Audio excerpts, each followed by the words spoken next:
जय हिंद मित्रों, आज फिर से स्वागत है चैंपियंस करके ऑनलाइन प्लेटफॉर्म में। आज हम डिस्कस करेंगे 10 से 15 मिनट में चक्रवात के बारे में, क्योंकि चक्रवात से एक प्रश्न आना फिर से तय है। अच्छा, हाल ही के जितने भी आप प्रश्न देखेंगे, प्रश्न पत्र देखेंगे 2022, 2023, 2024, इट सेल्फ 2025 भी आप देखेंगे, तो उसमें आप देखेंगे कि एक प्रश्न ये चक्रवात से आता है। और आज हम उसी टॉपिक को डिस्कस करने जा रहे हैं जो हमेशा आने वाला है, हमेशा चर्चा का विषय बना रहता है। तो आज हम उस टॉपिक को जानेंगे, इसका कारण क्या है, और साथ ही साथ जो प्रमुख चक्रवात आए हुए हैं बहुत ही सरल शब्दों में हम उसको एक बार डायग्राम के माध्यम से इसको एकदम बहुत अच्छे से मैंने तैयार किया है और आपको याद भी करा दूंगा। ठीक है, तो टाइम को वेस्ट ना करते हुए सीधे मुद्दे पे आते हैं। और मैं आपको सूचित कर दूं कि ये सीरीज हमेशा कंटिन्यू रहेगी। 10 से 15 मिनट में हम वो टॉपिक डिस्कस करेंगे जो 100% कहीं ना कहीं एमपीपीएससी में आपको देखने को मिलेगा। तो टाइम ना वेस्ट करते हुए सीधे मुद्दे पे आते हैं। चक्रवात आप देखेंगे यूनिट 3 यानी भारत का भूगोल। भारत के भूगोल में भारत में प्रमुख चक्रवात का जिक्र किया गया है और ये प्रिंट क्वेश्चन है। प्रिंट मतलब कि एमपीपीएससी ने प्रश्न बना लिया है, बस आपको मार्क करना बाकी है। ठीक है, लाइटर नोट। ये बात सच है, क्योंकि देखिए जी, आप कहते हैं कि हमेशा मैं क्लास में डिस्कस करता हूं कि जब पृथ्वी पर एमपीपीएससी का बच्चा आ रहा था और उसने बोला कि सर हमें तो गुरु द्रोणाचार्य तो मिलेंगे नहीं, हम अर्जुन कैसे बनेंगे। तो भगवान ने बोला कि अर्जुन बनेंगे ना। तो फिर बच्चे ने पूछा कैसे, तो उन्होंने बोला कि गुरु द्रोणाचार्य हर किसी के पास नहीं आ सकते थे, तो सबसे अच्छा तरीका क्या हो सकता था, हमने गुरु द्रोणाचार्य के रूप में सिलेबस भेज दिया और प्रीवियस ईयर का पेपर भेज दिया। इन दोनों के माध्यम से प्रीवियस ईयर के पेपर देखकर और सिलेबस के पॉइंट्स देखकर आप अर्जुन बन सकते हैं। और याद रखिएगा, इतना खूबसूरत एग्जाम है कि आपके पास परसेंटेज कम है, कोई बात नहीं। आप गरीब घर से आते हैं, कोई बात नहीं। आपके पेरेंट्स मदद नहीं कर रहे हैं, कोई बात नहीं। आपके अंदर जज्बा है, आपके अंदर मोटिवेशन है कि मुझे कर दिखाना है। एक 10 बाई 10 के चुपचाप कमरे में बैठे रहिए, चुपचाप अपना काम करते रहिए, नीचे सर करके खूब सारी पढ़ाई करिए। एक दिन आपका दिन आएगा जिस दिन आपका पीडीएफ में नाम आएगा, पूरा दुनिया आपको खोजेगी कि वो बच्चा कहाँ है जिसका ये नाम है। तो बस पढ़ाई की जो ताकत है बस उसको बरकरार रखें और सिलेबस पे अटूट भरोसा रखें, यहीं से पेपर बनता है। बिल्कुल भटकाव की जरूरत नहीं है। देखिए क्या रहता है कि हमारा आपको मोटो वही है कि हम टू द पॉइंट बात करें। आपके करियर में एक एक मिनट आपका इंपॉर्टेंट है और आपके टाइम को हम वेस्ट नहीं करेंगे। ठीक है, तो जितने ये शब्द दिख रहे हैं बच्चों, ये शब्द से ही प्रश्न बनते हैं। हम पूरी किताबों को पढ़ने की कोशिश करते हैं नहीं, हमको अभी बिल्कुल ज्यादा थ्योरेटिकल नॉलेज की जरूरत नहीं है। जितने शब्द दिख रहे हैं, अभी मैं परसों के दिन मैंने पेपर डिस्कस किया था 2025 का। 2025 में ये एज इट इज शब्द पूछा गया, जनसंख्या वृद्धि। और जनसंख्या वृद्धि शब्द से ही मध्य प्रदेश का एक क्वेश्चन बना लिया और भारत का भी एक क्वेश्चन बना लिया।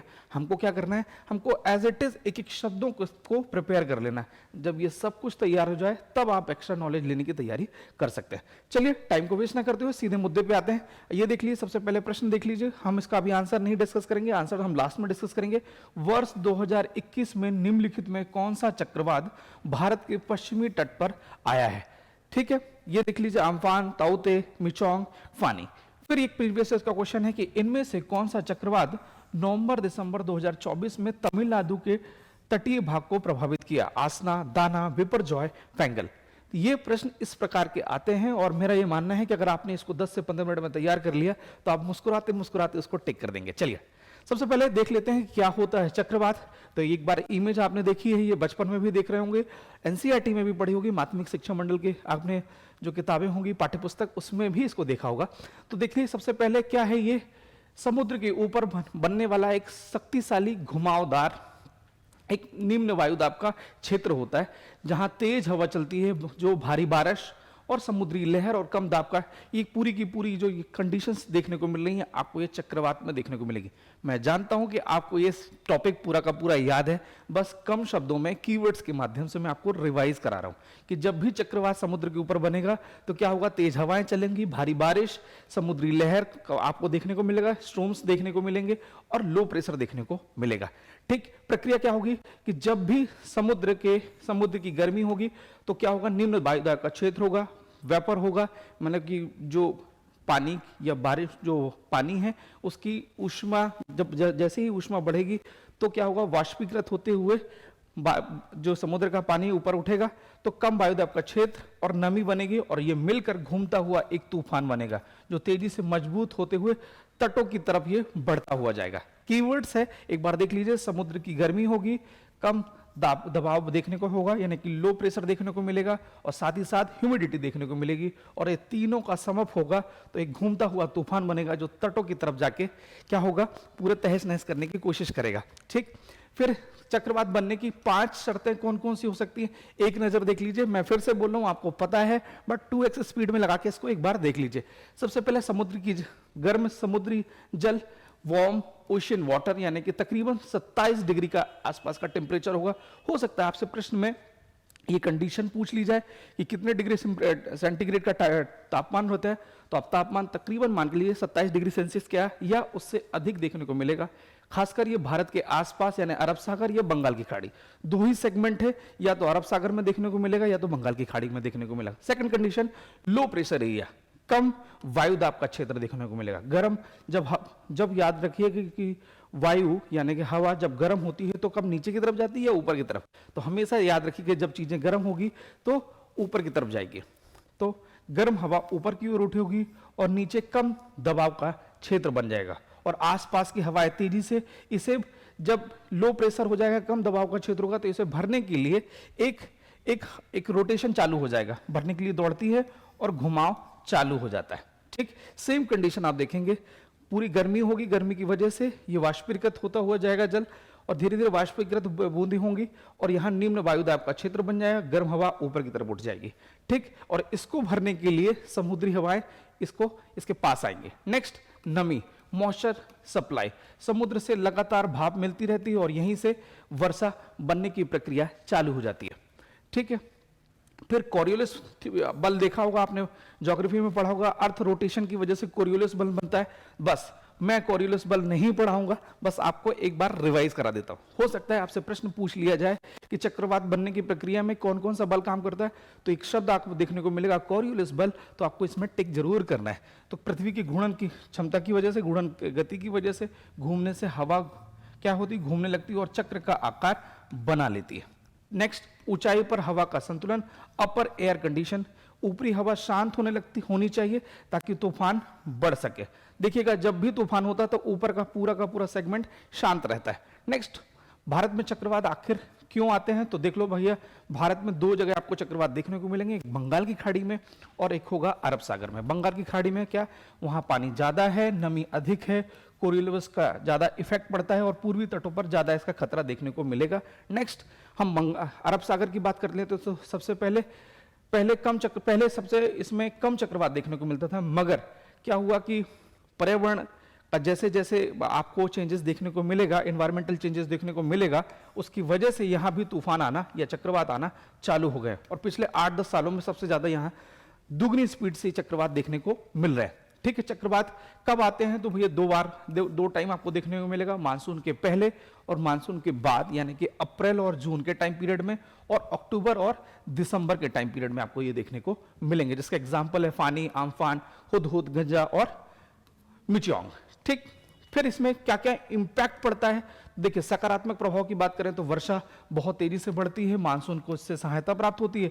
इन्वायरमेंटल में क्या होता है, इन्वायरमेंटल में जो बहुत सारी जो एयर गैसेस चारों तरफ फैली होती हैं, उस बारिश की वजह से वो धरती की तरफ आ जाती है और ये जो आपको प्रदूषण देखने को मिलता है वो प्रदूषण तेजी से घटता है। ये दिल्ली में अमूमन आपको देखने को मिलेगा, बारिश होगा तो अचानक से पोल्यूशन कम हो जाता है।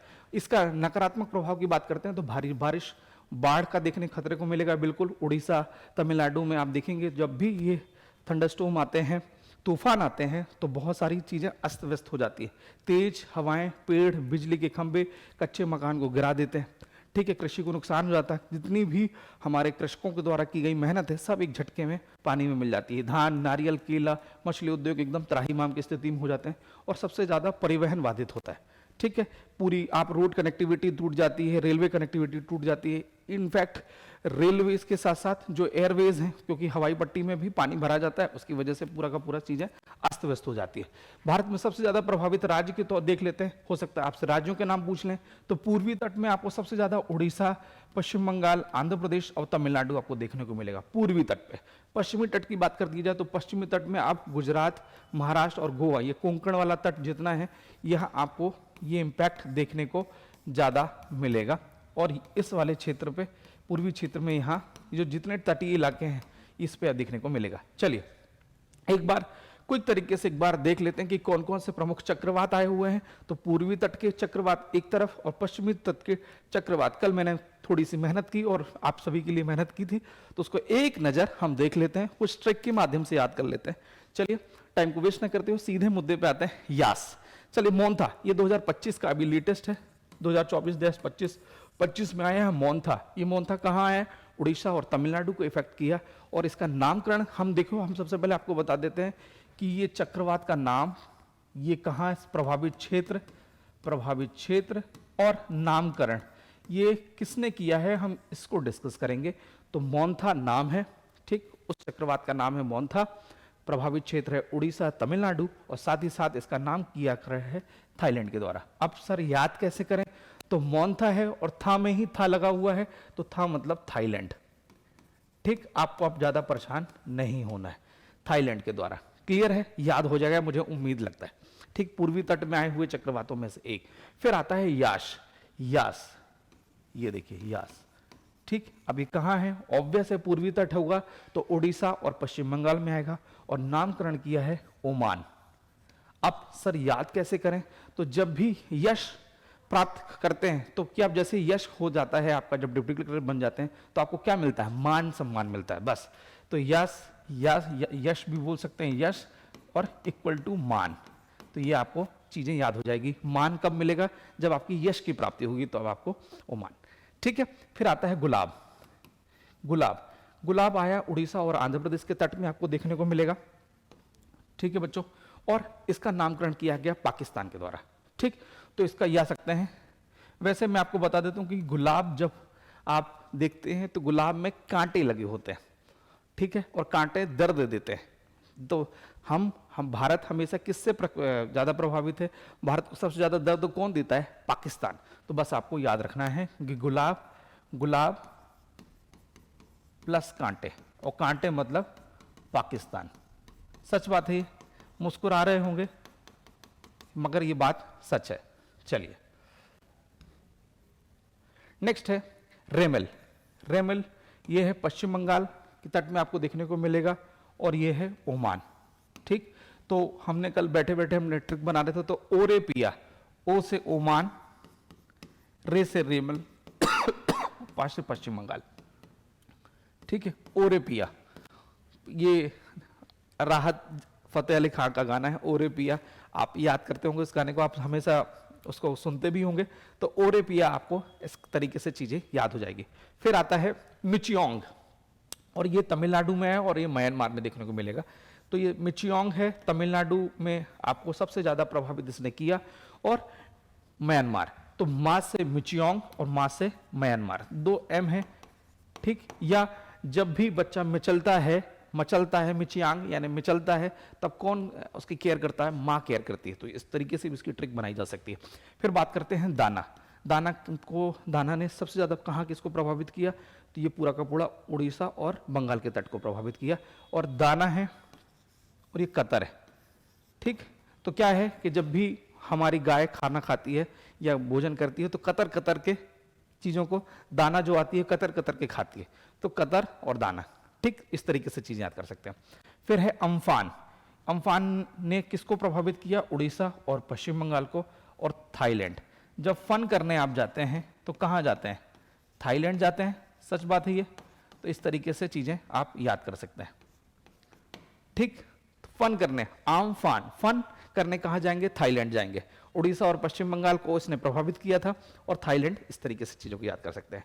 फिर आता है जावद उड़ीसा और सऊदी अरब। जावद एक चक्रवात है जो पूर्वी तट में आया था, उड़ीसा को उसने सबसे ज्यादा प्रभावित किया, और सऊदी अरब। ठीक है, तो क्या रहता है, हम जब सऊदी अरब में जाते हैं तो वहां क्या करते हैं, इंजॉय भी करते हैं और खाना भी खाते हैं, तो स्वाद आता है, जावत, वाद और सऊदी अरब। तो इस तरीके से चीजें आप उसको याद कर सकते हैं। फिर आता है फैंगल, फैंटिसी ऐसे कर सकते हैं, FTS, फैंटिसी कर सकते हैं। फैंगल तमिलनाडु और आंध्र प्रदेश। फैंगल एक चक्रवात है जो पूर्वी तट में आया, अगेन तमिलनाडु को उसने प्रभावित किया और सऊदी अरब ने इसका नामकरण किया था। ठीक है, तो फैंटिसी करके FTS करके इसको भी याद किया जा सकता है। बात करते हैं पश्चिमी तट की, तो विपरजॉय ने एक चक्रवात है, इसका नामकरण किया बांग्लादेश ने, और गुजरात और राजस्थान को इसने सबसे ज्यादा प्रभावित किया। और विपरजॉय में ये बा है, बा से विपरजॉय और बा से बांग्लादेश, दैट्स इट। क्लियर है। वैसे भी जब भी बांग्लादेशी होते हैं तो कॉय कैसे होए ऐसे शब्द बोलते हैं, तो वैसे ही आप विपरजॉय और बांग्लादेश देखो, जब बांग्ला आप बोलते हैं तो बांग्लादेशी भाषा या बंगाल के लोगों के बोलने का तरीका जो होता है वो थोड़ा सा मोटे शब्द बोलते हैं, तो विपरजॉय बांग्लादेश। ठीक, बा से बा याद कर सकते हैं। फिर आता है शक्ति, गुजरात और कोंकण तट को इसने प्रभावित किया। और शक्ति क्या है, शक्ति का स्वरूप मां शक्ति भी हो सकती है, श्री से शुरुआत होती है, श्री जी भी बोलते हैं, तो शक्ति। और सबसे अच्छी चीज क्या है कि जो श्रीलंका का आप एक फ्लैग देखेंगे, फ्लैग में शेर बना हुआ है, तो शेर किसका है, शक्ति का प्रतीक है, तो ये ऐसे भी आप याद कर सकते हैं। फिर बात करते हैं आसना, तो देखो कच्छ और सौराष्ट्र को इसने प्रभावित किया, कच्छ और सौराष्ट्र को, चूंकि ये पूरा गुजरात वाला इलाका है, और इसका जो नामकरण किया पाकिस्तान ने किया। देखिएगा जब जब आतंकवादी घटना होती है तो हम आशा करते हैं कि किसके द्वारा घटना की गई होगी, यस, पाकिस्तान के द्वारा, तो यही है आसना और पाकिस्तान। क्लियर है। नेक्स्ट है ताउते, ताउते केरल, कर्नाटका, गोवा, महाराष्ट्र, ये पूरे के पूरे इस रीजन को सबसे ज्यादा ताउते ने प्रभावित किया, और ये है इसका नामकरण किया म्यांमार। ठीक है, तो याद रखना कि जब ताऊ आपको क्या करते हैं, जब आप गलती करते हैं तो ताऊ आपको मारते हैं। ठीक, तो ताऊ ही मारते हैं, ताऊ जी ही मार सकते हैं, तो ताऊ और मां से म्यांमार, मार। ठीक, तो ताऊ जी के द्वारा मार पड़ती है, तो ताऊते और मां से म्यांमार। लास्ट है निसर्ग, निसर्ग की ट्रिक नहीं बन पाई, आपको याद करना पड़ेगा कि महाराष्ट्र और गुजरात के तट को इसने प्रभावित किया और बांग्लादेश द्वारा इसका नामकरण किया गया। ठीक है, तो मित्रों मेरा आपको सजेशन है कि इसी प्रकार से आप याद करिए, और आप अगला वीडियो किसका चाहते हैं, कौन सा टॉपिक चाहते हैं, वो हमें जरूर कमेंट बॉक्स में बताइए। साथ ही साथ हम आपको बताना चाहते हैं कि हमने अभी बहुत ही हाल ही में, अभी कल के दिन ही प्रीलिम्स की टेस्ट सीरीज ज्वाइन की है। याद रखिए कि प्रीलिम्स क्यों इंपॉर्टेंट है, प्रीलिम्स इसलिए इंपॉर्टेंट है क्योंकि एक सीट पे 1700 बच्चों का कंपटीशन है, बहुत ही ट्रिकी, बहुत ही टफ और बहुत ही क्रूशियल पॉइंट हो चुका है प्रीलिम्स। और इस बात को ध्यान में रखते हुए हमने टॉपिक वाइज, यूनिट वाइज ये हमने टेस्ट सीरीज स्टार्ट की हुई है। आप नंबर मैं आप यहां नोट डाउन कर देता हूं, 9039030349 पर आप कॉल करिए और हमारी टेस्ट सीरीज की जानकारी लीजिए। साथ ही साथ 699 यानी 699 की एक न्यूनतम राशि पे हमने 100 टेस्ट का एक ऐसा बंच तैयार किया है जहां आपकी पूरी unit wise, topic wise, FLT सब कुछ प्रिपेयर हो जाएगा। तो 699 की जो ऑनलाइन टेस्ट सीरीज है इसको आप ज्वाइन करना ना भूलें। हम हमेशा आपके हर कदम पर साथ मिलेंगे नेक्स्ट वीडियो में। तब तक के लिए स्टे ट्यून। जय हिंद, जय भारत।